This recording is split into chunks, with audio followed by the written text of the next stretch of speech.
Halo sobat-sobat Bimbel Cahaya Batam, bertemu kembali di channel YouTube Bimbel Cahaya Batam. Bila Anda tekun, Anda menang. Melalui video kali ini, kita akan mempelajari mengenai persamaan kuadrat. Kita akan mencari akar-akar atau himpunan penyelesaian dengan cara pemfaktoran, yaitu metode yang pertama.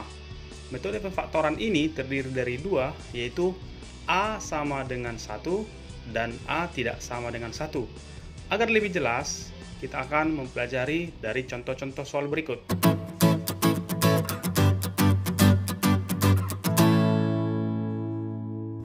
Di hadapan kita ada 3 soal mewakili cara pemfaktoran.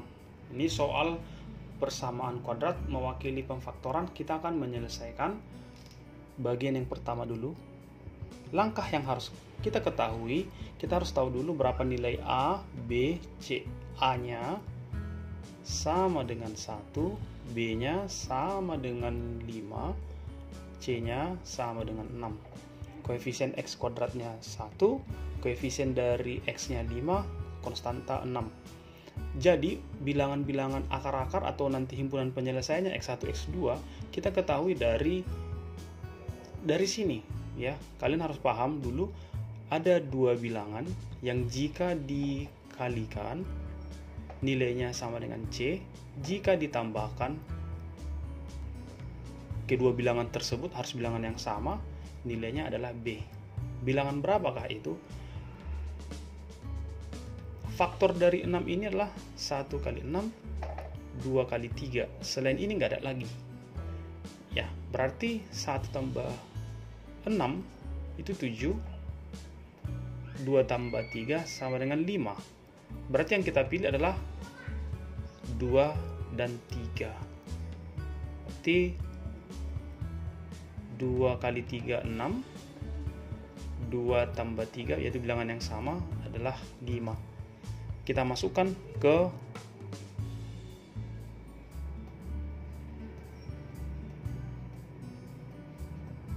soal yang sudah disediakan. Kita buat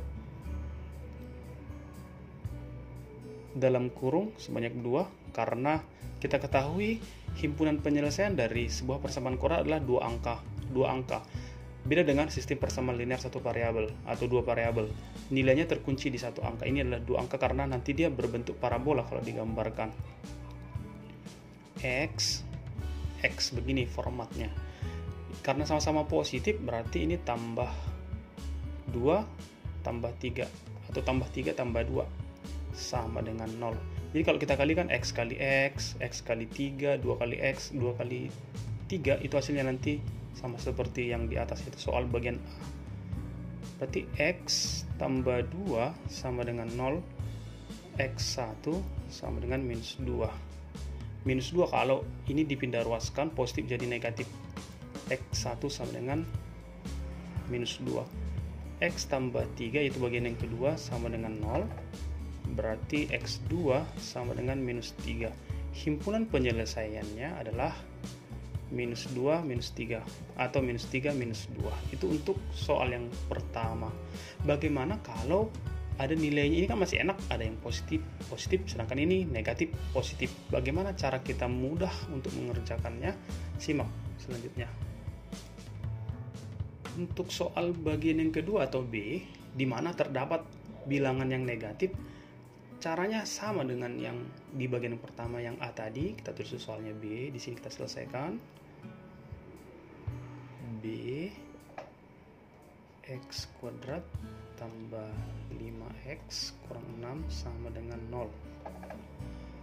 Bilangan berapa jika dikalikan hasilnya negatif 6? Jika ditambahkan bilangan itu sama seperti yang tadi, positif 5.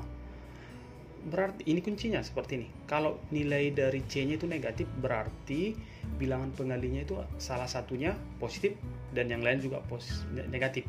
Satu positif, satu negatif. Karena ini B-nya positif, maka dari kedua bilangan yang menjadi faktor dari minus 6 tadi, yang kuatnya itu yang besarnya adalah yang positif. Kita lihat faktor dari 6 1, 6, 2, 3. Kalau kita buat ini negatif, berarti negatif 1 kali 6 negatif 6.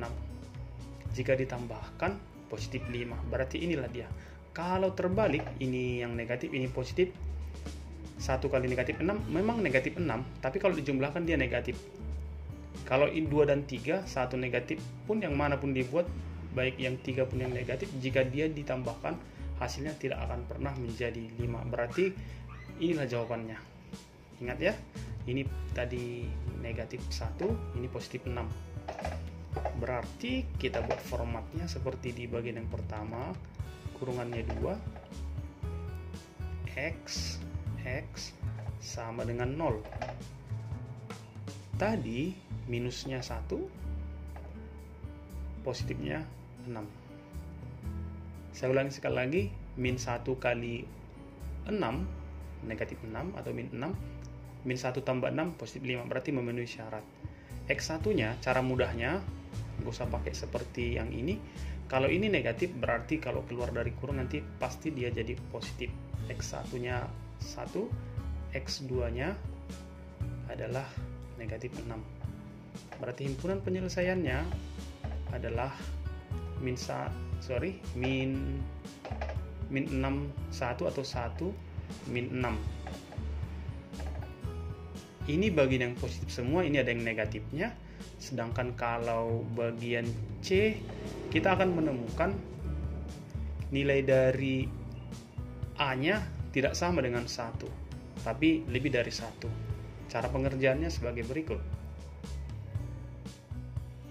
Caranya sama, tapi sedikit berbeda.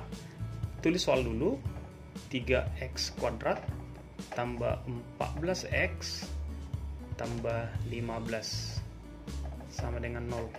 Bedanya sedikit di sini. Kita kalikan dulu harga A, koefisien dari x kuadrat 3 dikali dengan C 15 jadi 45. Jadi berapa kali berapa, P kali Q nilainya 45, tetapi jika ditambahkan P tambah Q nilainya 14. Bukan lagi seperti yang di soal A dan B. Mari kita temukan bilangan berapa dia. 45 itu 1 kali 45, 2 kali berapa nggak ada, karena nanti dia pecahan, harus bilangan bulat. 3 kali 15, 3 tambah 15 18, lalu yang lain 5 kali 9, 5 tambah 9 14. Berarti bilangan yang menjadi penyelesaiannya adalah bilangan 5 dan 9. Tapi formatnya tidak seperti yang ini. Kita harus buat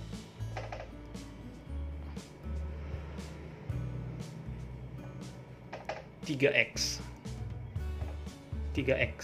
Karena sama-sama positif, maka kita jawab tambah 5 tambah 9. Oke, ini boleh kita hapus supaya nggak mengganggu. Oke, per 3. Jadi bilangan berapapun di sini sebagai A, kita buat juga di sini 3x. Kalau ini 4x kuadrat, 4x per 4. Kalau dia 5x kuadrat, 5x per 5. Kita kalikan aja ke sini. 0 kali ini kan bagi kalau dia dipindah ruaskan jadi kali, melawan tandanya ya. Ini dibagi 3 menjadi dikali 3 kali 0 ya 0. Berarti sekarang 3x kuadrat 3x tambah 5 sama dengan 0. Cara cepatnya ini adalah nilai x1 nya pindah ruaskan ini ke sini jadi minus 5, lalu dikali 3 kali x itu dipindah ruaskan menjadi bagi, berarti min 5 per 3. Jadi x1 nya adalah min 5 per 3. Untuk x2 nya ini 3x tambah 9 sama dengan 0. Berarti cara cepatnya untuk x2 nya adalah ini pindahkan ke sini, positif jadi negatif 9, 3 kali x, 3 nya dipindah ruaskan jadi dibagi, berarti min 9 dibagi 3 adalah min 3. Berarti himpunan penyelesaiannya adalah Berarti himpunan penyelesaiannya adalah min 5 per 3 min 3 atau min 3 min 5 per 3. Ya, demikian cara pengerjaan metode pemfaktoran. Jangan lupa like, komen, dan subscribe channel ini agar channel Bimbel Cahaya semakin besar dan kami juga semakin semangat untuk mempersiapkan video yang berguna bagi kalian. Terima kasih.